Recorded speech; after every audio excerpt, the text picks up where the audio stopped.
Today we're going to talk a little bit about drying herbs. First of all, why dry herbs? Sometimes people say, well, fresh is better. But a lot of these medicinal herbs need to be dried down before they're processed on into tinctures or teas. There are some of them that do better as fresh, but for the most part, drying helps drive out the plant water, which is kind of neutral in terms of its activity, and it makes the cell structure more brittle, which allows for better extraction into either water for tea or menstruum alcohol and water for tincture. So this is a drying rack. This is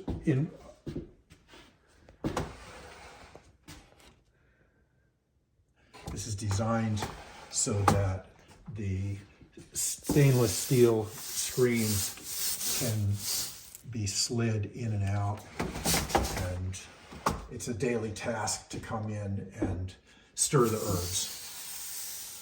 That's really a very, very important aspect of herbal work, is stirring to make sure that there's even dehydration and to put your good vibes into the herbs on a daily basis.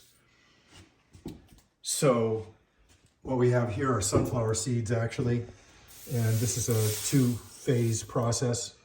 On one hand, we remove the sunflower seeds from the disc. Here's a picture of the disc. And then when we do so, the chaff is a little bit wet, and so we put the seeds on the rack, we dry the seeds off, dry the chaff, and then we can go out and winnow and purify as a secondary process. Here's Spilanthes.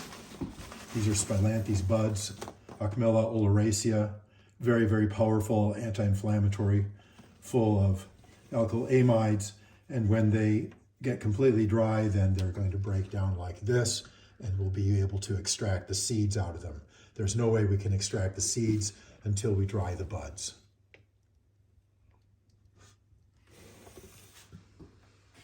Here's a standard herbal process. Ashitaba herb, very important to dry it before we make the powder or make the extract for tea use or for tincture use. The water content is not useful, but the chalcones, the yellow constituents that are in the stem, are easily extracted once the plant is dried. So we need to dry it, and then again on a daily basis. I would go in and turn the herbs like this. What's on the bottom goes to the top, what's on the top goes to the bottom. Spread them out and let them dry out like that. Good herbs, you're going to be good for people. Here are hawthorn berries. These must be allowed to be completely ripe on the tree before they're harvested. If you don't have ripe hawthorn berries, when you go to dry them, they will never dry. So that is a slow drying process on screens.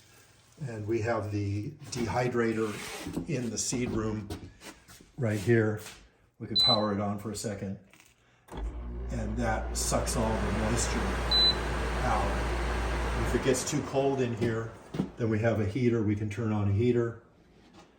But it's generally warm in here because this is an attic room, and attic rooms are great for dehydration. Just like many things in herbalism, you have several different products from a single plant. Here are the hawthorn berries, and then when we clean them up, we get the hawthorn leaf. And hawthorn leaf is a very excellent medicine for the heart, and so we get two herbs out of one tree.